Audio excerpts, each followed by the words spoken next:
Hello guys, আসসালামু আলাইকুম। সবাই কেমন আছেন? আশা করি সবাই ভালো আছেন। তো আজকে আমাদের গাড়ি কিন্তু এখনো আসে নাই। তো গাড়ি আসার পথে গাড়ি আজকে লেট করে আসতেছে, কারণ আজকে হচ্ছে মে দিবস, মানে শ্রমিক দিবস। তো এই পাকে আমরা সবাই গ্যারেজে আড্ডা দিতে, সবাইকে একটু দেখাও। এই হচ্ছে আমাদের মিজান ভাই। মিজান ভাই কিন্তু ডিপ্রেশনে আছে, টেনশনে। আর মজিদ ভাই কিন্তু পুরাই একবার আগুন, ওর জন্য আবার ও কিন্তু আবার মেয়ের জন্য পাগল। তারপর আছে আমাদের আপন ভাই, বগুড়া থেকে এসেছে, উনি হচ্ছে আমাদের ভ্যান গাড়ির ড্রাইভার।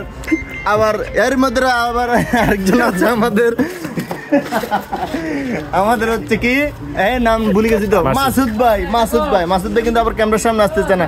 তো আরেকজন আছে আমাদের মাঝে, ওয়াব, এসআর ওয়াব। এই যে আচ্ছা আচ্ছা, ওরা আমাকে দেখা না, ওরা ক্যামেরার সামনে আসতেছে। আরেকজন আছে আমাদের মাঝে, ছোটন। আসো আসো। এই যে ছোটন কিন্তু সকাল 8টা বাজে এসেছে। 8টা বাজে এসেছে সিনেমা হল থেকে, বুঝছেন? ওর কোনো গাড়ি ঘোড়া নাই, হাঁটি হাঁটি আসছে। এখন আমরা সবাই গ্যারেজে বসে রয়েছে, দিনের বাজে 11টা, মালের কোনো খবর নাই। মেমোরি পেলে